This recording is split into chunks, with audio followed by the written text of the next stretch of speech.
So Pocharam మున్సిపాలిటీలో development విషయాలు, corona సమయంలో చేసిన సహాయ సహకారాలు, వ్యాక్సినేషన్ ఎలా ఇప్పించారు ప్రజలకు? మరి ప్రతి అంశం కూడా గెలిచినటువంటి కౌన్సిలర్ పైన అంటే ప్రజాప్రతినిధి పైన ఉంటున్న సందర్భంలో, థర్డ్ కూడా రాబోతున్న సందర్భంలో ఏదైనప్పటికీ డాక్టర్ల పరిస్థితి ఎలా ఉందో, మరి ఇక్కడ చూసినటువంటి అందరి పరిస్థితి ఎలా ఉన్నా కానీ కౌన్సిలర్ బాధ్యతారహితమైనది. ఇక్కడ ఖచ్చితంగా కూడా ప్రతి అంశాన్ని ఖచ్చితంగా చూసుకోవాల్సిన అంశమే.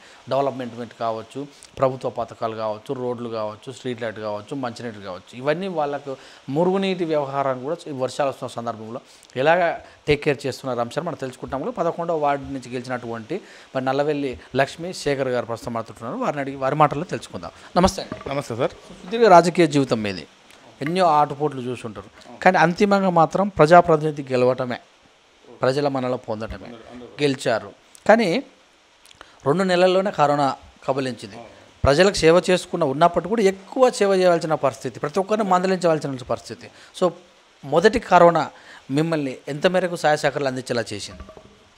సార్, ముఖ్యంగా ఈరోజు బక్రీద్ పండుగ సందర్భంగా ముస్లిం సోదరులకు శుభాకాంక్షలు, పండుగ ముబారక్ తెలియజేసుకుంటున్నాను. ఇప్పుడు 11వ వార్డు సంబంధించినందుకు మొదటి కరోనా సమయంలో చాలామంది భయభ్రాంతులకు గురయ్యారు. ముఖ్యంగా కరోనా అంటే ఫస్ట్లో పెద్ద పట్టించుకోలేని పరిస్థితి ఏర్పడేది. అది పుట్టిన తర్వాత ఇది 22వ తారీఖు లాక్డౌన్ ఎప్పుడైతే జరిగిందో ఆ తర్వాత జనాలు చాలా భయాందోళనకు చెందిరు. వాళ్ళకు అవేర్నెస్ చేయడానికి సాధ్యమైనంత వరకు మా సాయశక్తుల వాళ్ళకు చెప్పడం, కరోనా అంటే ఈ రకంగా ఉంటుంది, ఈ రకంగా అవుతుంది, చాలా జాగ్రత్తగా ఉండాలన్న ఉద్దేశంతో అప్పట్లో ఫస్ట్ వేలో చాలా భయపడ్డాం. కాబట్టి దాని విధంగా మేము చెప్పుకుంటూ జనాలకు పోయినాం. ఇంకోటి అదేవిధంగా మా సాయశక్తుల సహకారం ఏంటంటే, ఇప్పుడు మా దగ్గర లేబర్స్ చాలామంది ఉన్నారు బయట రాష్ట్రాల నుంచి వచ్చిన వాళ్ళు. వాళ్ళకు సంబంధించినందుకు బియ్యమే కానీ, కూరగాయలే కానీ, ఇంకో రకంగా వాళ్ళకు డబ్బు సాయం అంటే మన గవర్నమెంట్ 500 రూపాయలు ఇచ్చింది ప్రతి మనిషికి. అట్లాంటిది కూడా మేము దగ్గరుండి ఇప్పించడం జరిగింది. ప్రతిరోజు కేర్ టేక్ తీసుకొని శానిటైజేషన్ కానీ, మా సిబ్బంది కానీ, మేమే కానీ అందరూ సహాయ సహకారాలు అందించినాం. ముఖ్యంగా ఇందులో ముఖ్యంగా పాత్ర పోషించడానికి కారణం మా చైర్మన్ గారు, మా వైస్ చైర్మన్ గారే కానీ, మా కమిషనర్ గారే కానీ అందరం కలిసి మా తోటి కౌన్సిలర్స్ అంతా.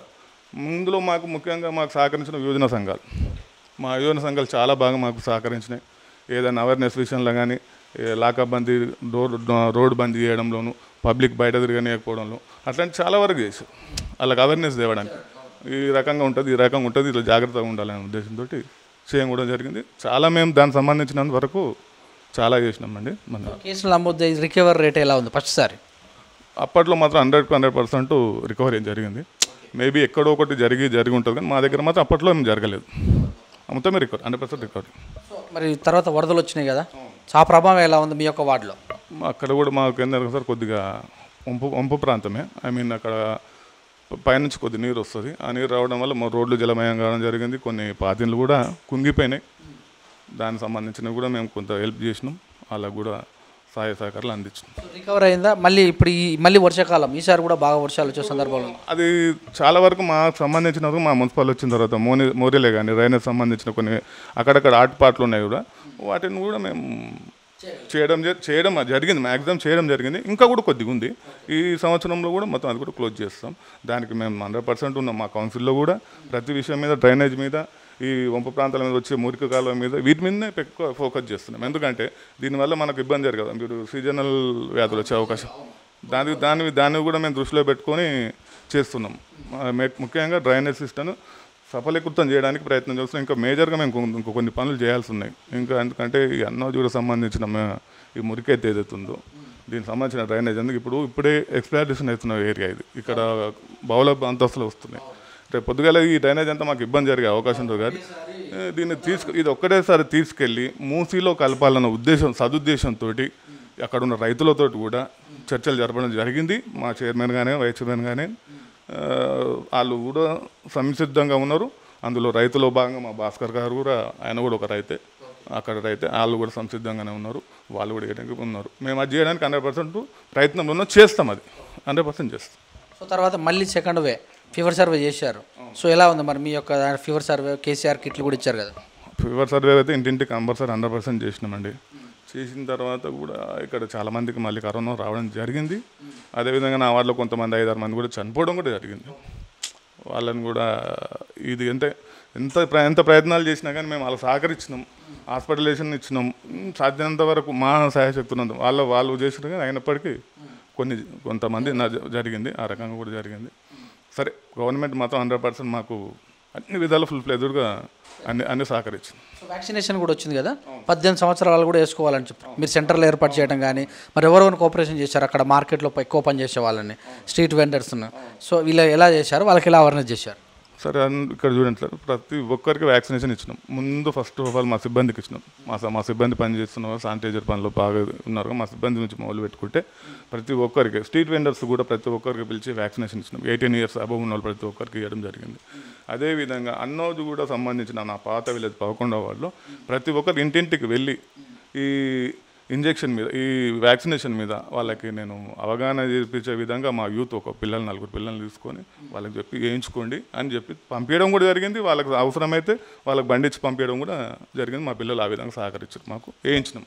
10 నెలల్లో మరి ప్రభుత్వ పథకాలు, CM relief fund, Kalyana Lakshmi, మరి షాదీ ముబారక్ లాంటివి ఉన్నాయి కదా, సో ప్రజలు పెళ్ళిళ్ళు చేసుకున్న సందర్భం అంటే తక్కువనే చేసుకోవడానికి కరోనా వల్ల, అయినా కూడా వారికి అర్హులు ఉన్న వాళ్ళకి మీరు ఎలాగ కోఆపరేషన్ చేశారు? 100% సార్. ఇప్పుడు కళ్యాణ లక్ష్మి కానీ, షాదీ ముబారకే కానీ, ఈ పింఛన్సే కానీ, పింఛన్లు అయితే ఎవ్రీ మంత్ ఖచ్చితంగా ఎవరి వాళ్ళకు ఇవ్వడం జరిగింది. ఖచ్చితంగా ఆపడం అన్నది ఏదైతే లేదు.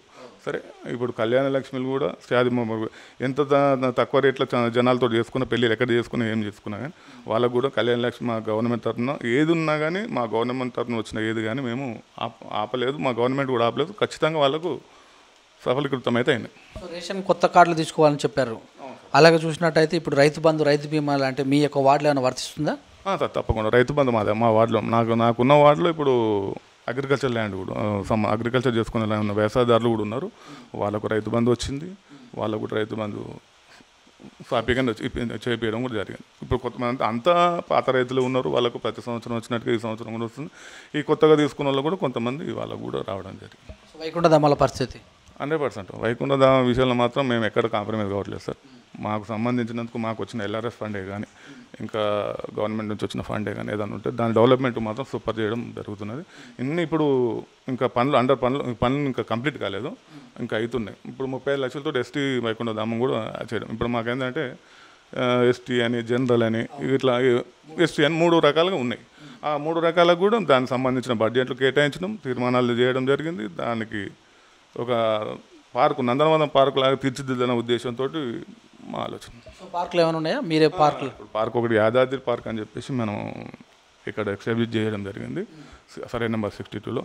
ఇప్పుడు మనం దాన్ని చూస్తుంటే మాకైతే చాలా సంతోషంగా అనిపిస్తుంది. ఎందుకంటే గతంలో దాని మీద, అంటే గతంలో ఉన్న ప్రభుత్వం సంగతి ఏమైనా కానీ, ఇప్పుడైతే మేము చేసిన తర్వాత మా ప్రభుత్వం వచ్చిన టీఆర్ఎస్ ప్రభుత్వం తర్వాత ఈ హరితహారమే కానీ, పట్టణ ప్రగతి కానీ, ఈ విషయాలు చూసుకుంటే ఇందులో పార్కులు కూడా, ఈ డెవలప్మెంట్, మళ్ళీ ఇదే విధంగా ఇప్పుడు వైకుంఠ ధామాలు అంటారు కదా, వీటన్ని విషయంలో మాత్రం మేము చాలా వీటి గురించి చేయాలన్న సదుద్దేశంతో వాటి మీద ఎక్కువ ఫోకస్ చేస్తున్నాం. మనం చూస్తున్నా ముంబైలో వర్షాలు బాగా రావడం చేత పాత గోడలు కూలిపోతున్న సందర్భాలు, చనిపోయిన వాళ్ళు కూడా ఉన్నారు. సో ఇలాంటి విషయంలో ఏదైనా సరే ప్రజాప్రతినిధి బాధ్యులు, అంటే ఏమైనా పాత గోడలు కానీ, పాత కరెంటు పిల్లర్స్ కానీ ఏదైనా పొంగిపోతున్నారు, ఇవన్నీ ఏమైనా ఈ 10 రోజులలో ఏమైనా ప్లాన్ చేశారు? సరే, 10 రోజులలో ఏమైందంటే పాత బిల్డింగ్లు ఏవైతున్నాయి, పాత ఇండ్లు, మా ఇప్పుడు ఓల్డ్ విలేజ్లో నా సంబంధించిన విలేజ్లో ఒక 10 గళ్ళు ఉన్నాయి. ఆ 10 ఇండ్లకు మేము అంటే మామూలుగా వాళ్ళకి చెప్పడం జరిగింది. 1-2 మరీ పనికిరాని తీయడం కూడా తీసించడం కూడా జరిగింది సార్. ఆ విధంగా తీయించారు పట్టణ ప్రాంతం. కాకపోతే వాళ్ళకి ఇప్పుడు నెక్స్ట్ వాళ్ళకు కూడా ఇల్లు జాగ్రత్త చేసుకొని పెట్టుకోమని కూడా చెప్పడం. అంటే ఇప్పుడు ఉండడానికి అవకాశం లేదు కాబట్టి వాళ్ళు, ఇప్పుడు ఆల్టర్నేట్గా వాళ్ళు ఉండడానికి ఏమైనా అవకాశం ఉందంటే, ఇల్లు బాగలేదు కానీ పాతది, అది ఉండడానికి మంచిగా ఉన్నది, అట్లాంటివి కొన్ని ఉన్నాయి, వాళ్ళకు కూడా చెప్పడం జరిగింది. వాళ్ళు కూడా దానికి సంబంధించిన మరమ్మతులు కానీ ఇంకేమన్నా కానీ వాళ్ళు చేసుకున్నాం. దానికి ఏమైనా సహకారం కావాలని మా తరఫున మేము చేస్తామని కూడా చెప్పినాం. మన పట్టణ ప్రగతిలో మన జేసీబీలే కానీ, మనం పెట్టిన రోజులతో కానీ, ఇవి మన పనులే కానీ వాళ్ళకు కొంత సహకరించు. వర్షాలు బాగా ఉన్నాయి కనుక దోమలు వచ్చే అవకాశం ఉంటుంది, ఈగలు వచ్చే అవకాశం ఉంటుంది. దీంట్ వల్ల కలరా కానీ, మలేరియా కానీ ఇవన్నీ వస్తుంటాయి కదా. సో అవేర్నెస్ ఎలా చేస్తారు? మీ యొక్క యంత్రాంగం ఉంటుంది మీకు పనిచేసేటట్టు, వాళ్ళకి ఎలాంటి ఇన్స్ట్రక్షన్ ఇస్తుంటారు? 100% సార్. నేను ఇదే విషయం ఏంటంటే, ఇప్పుడు వర్షాకాలం సీజనల్ డిసీజ్ వచ్చే అవకాశం ఉంది కాబట్టి వీళ్ళకు సంబంధించినంత వరకు మా శానిటైజర్ సిబ్బందికి చెప్పడం జరిగింది. ఇక్కడ దోమల, ఇప్పుడు మా దగ్గరలో చెరువు ఉంది, 2-3 చెరువులలో ఆయిల్ బాల్స్ వేసి ఆ దోమల నివారణ చేయడం. అదేవిధంగా డ్రైనేజీలకు సంబంధించిన మురుగు నిలబడకుండా, అదేవిధంగా బ్లీచింగ్ కానీ, శానిటైజర్ సంబంధించిన ఐఫ్లోఫ్లోరైడ్ కానీ, every day by day 2 or 3 daysకి స్ప్రే చేయడము. నీట్గా క్లీన్ చేయడము, ఎక్కడ కానీ మురుగు లేకుండా జాగ్రత్తలు తీసుకున్నాం. ఇంటింటికి కూడా చెప్పడం ఏం జరుగుతుందంటే, మీ యొక్క చెత్త ఏదైతే ఉన్నదో చెత్త వచ్చిన వెంబడే క్లీన్గా తీసి మీరు పక్కన చెత్త బండి వచ్చి చెత్త బండి వేయాలి. కానీ ఇంటి దగ్గర మీరు కుప్ప పెట్టుకుని ఉండడం వల్ల మీకే ఇబ్బంది జరిగి అక్కడ ఈ రకమైన సీజనల్ వ్యాధులకు గురవుతారని చెప్పేసి కూడా వాళ్ళ మీద అవగాహన ఇవ్వడం కూడా జరుగుతుంది. సో ఇప్పుడు తెలంగాణ అంటే బోనం, బొట్టు, కట్టు ఈ మూడు మీద ఉంటే కనుక కరోనా సమయంలో ప్రబరిల్లే అవకాశం కూడా ఉంది సందర్భంలో చూసుకుంటే. సో మరి ఎలా అప్రమత్తం చేస్తారు? థర్డ్ వేవ్ను మీరు ఎలా మీ యొక్క ప్లాన్ ప్రకారం మీ దగ్గరికి రాకుండా మీ వార్డు చేరకుండా ఎలా ప్లాన్ చేస్తారు? క్వశ్చన్ సార్, యాక్చువల్లీ మేము కూడా అదే అనుకుంటున్నాం. బోనాలకు సంబంధించిన వరకు మన తెలంగాణలో అమ్మవారి పండుగ అంటే బ్రహ్మాండమైన మనకు తొలి పండుగ అన్నట్టు అంత మనం దాని మీద ఉంటుంది. కాకపోతే ఏంటంటే మేము కూడా ప్రజలకు చెప్పేది ఏంటంటే, ఇంట్లోనే ఉండి మితంగా జాగ్రత్తగా చేసుకోవాలన్న అవేర్నెస్ మాత్రం తెస్తాము. ఈ గుంపులుగా తిరిగి బయట రాకుండా ఉండాలని కూడా వాళ్ళకు మేము ఎక్స్ప్లెయిన్ చేస్తాం. అదే రకంగా ఆ అమ్మవారిని కూడా మేము కోరుకుంటే ఈ కరోనా ఎంత తొందరగా పోతే అంత మంచిగా మళ్ళీ ఏడైనా చేసుకునేటట్టుగా ఉంటామన్న ఉద్దేశంతో అమ్మవారిని కూడా వేడుకుంటాం. దాని విషయంలో మేము ఎంత ఒక ఎత్తు డెవలప్మెంట్ కూడా కావాలి. ఎన్నో వాగ్దానాలు చేసి ఉంటారు, అంటే ఇది వస్తే ఇది చేపిస్తాను అని. అయితే ఈ 18 నెలల్లో కొద్దిగా ఇబ్బంది అయినా కూడా కొన్నింటి వరకు మీరు ఏమైనా చేపించగలిగారా? 100% సార్. ఇప్పుడు డెవలప్మెంట్ విషయానికి వస్తే 1,80,00,000 రూపాయలు నా వార్డులో పెట్టడం జరిగింది. దీనిలో ముఖ్యంగా మేజర్గా వచ్చేసి మీరాలనుకుంటాను ఒక ఎట్లా అంటే మినీ ట్యాంక్ బండ్ తీర్చిదిద్దాలన్న ప్లాన్ తోటి దాన్ని చేయడం జరిగింది. దాంట్లో మ్యాక్సిమం ఇప్పుడు కొంతవరకు 35 lakhs వరకు వర్క్ కూడా జరిగింది. దాంట్లో భాగంగా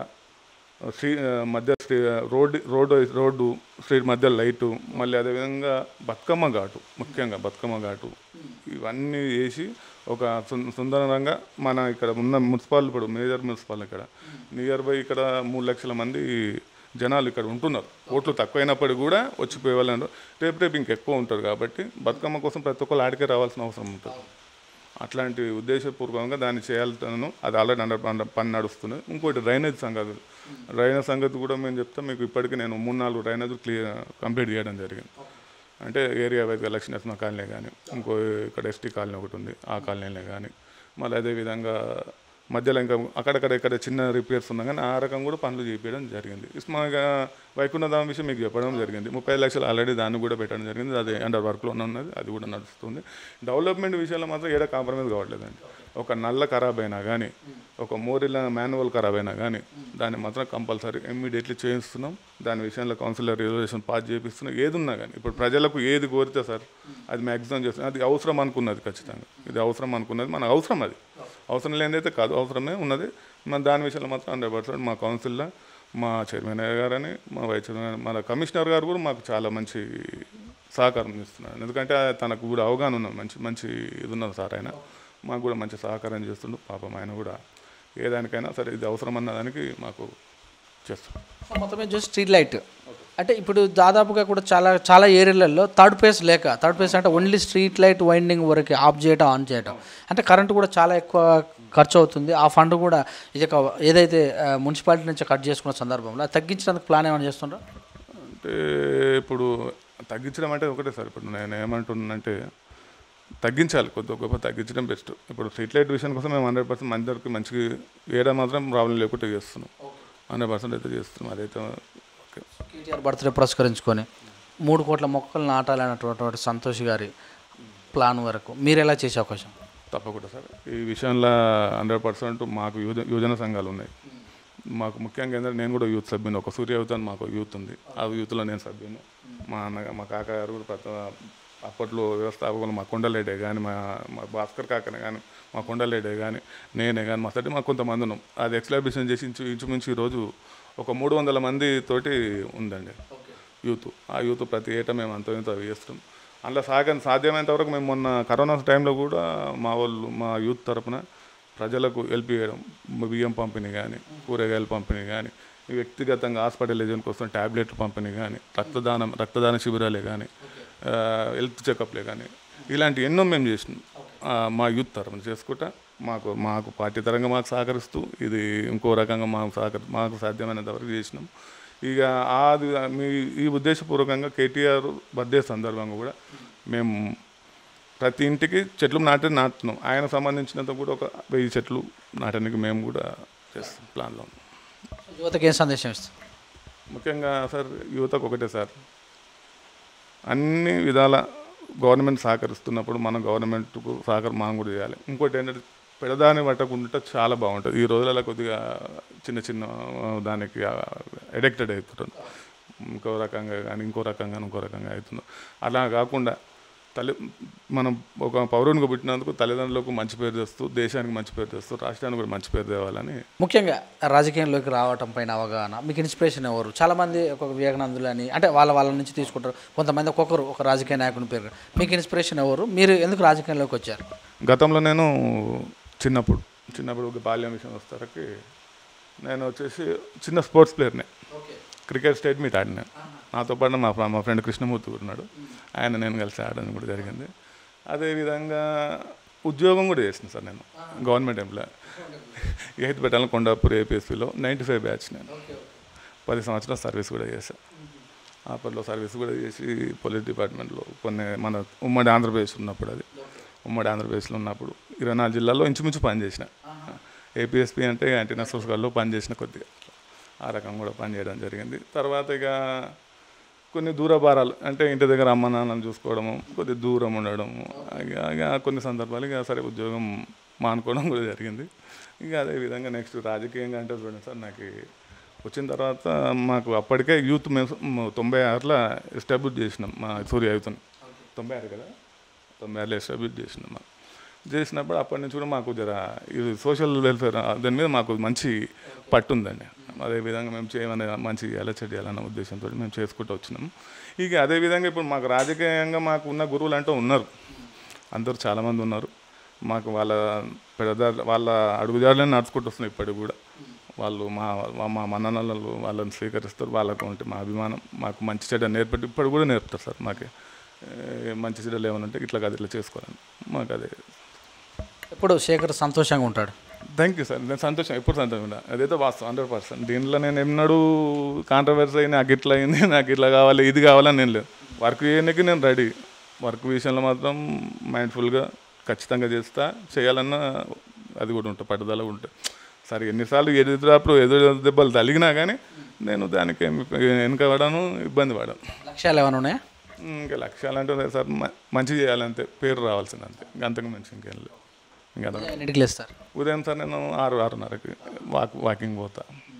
6 గంటల వరకు లేస్తా, వాకింగ్ పోతా. అవసరాన్ని బట్టి, మరీ 6 అని కాదు, 6 గంటలకే ఖచ్చితంగా లేదు, అవసరాన్ని బట్టి లేస్తాం. 4 గంటలు లేస్తాం, పని ఉంటే 2 గంటలు లేస్తాం. రాత్రి 1 గంట ఫోన్ చేసినా కానీ మా కౌన్సిల్లో ఖచ్చితంగా వాళ్ళకి సంబంధించినంత వరకు వాళ్ళకు ఏమైనా అవసరం ఉన్నా హెల్ప్ చేస్తాం. ఇప్పుడు రాజకీయాలు నిత్యం రాజకీయం లెక్క అయిపోయినాయి కదా, సో వాటిపైన మీరు ఎలా స్పందిస్తారు? ఇప్పుడు రాజకీయ విషయంలో మాత్రం అంతా ఓకే సార్. నేను స్పందించడం అంటే ఏమని చెప్తాం, మనం నిత్య రాజకీయాలు కాకుండా అప్పుడు డెవలప్మెంట్ ప్రతిదీ ఏ చిన్నదాన్ని రాజకీయం చేసి చెప్పే వాళ్ళు ఉంటారు కదా. ఆ విషయం మీద అంటే నేను ఏం మాట్లాడతాను అంటే, సరే ఇప్పుడు వాళ్ళు రాజకీయం చేసి మాట్లాడుతుంటే దాన్ని వాళ్ళ వ్యక్తిగతంగా నేను వదిలేస్తాను. ఇంకోటి ఏంటంటే మనం చేసే పని మంచిదా కాదని నా మనస్సాక్షికి ఎదుటోళ్ళకు నచ్చితే సరిపోతుంది, అంతే తప్ప నేను వాళ్ళు ఏదో రాజకీయం చేసి బిరుదలుతా ఏమైనా తెలుసు అంటే ఇక వాళ్ళ విజ్ఞతకు వదిలేస్తాను, అంతకన్నా మించి నేను. Thank you sir, thank you. Okay, thank you. ఇదండి మరి 11వ వార్డు నుంచి గెలిచినటువంటి నల్లవెల్లి లక్ష్మీ శేఖర్ గారు చెప్పినటువంటి విషయాలు.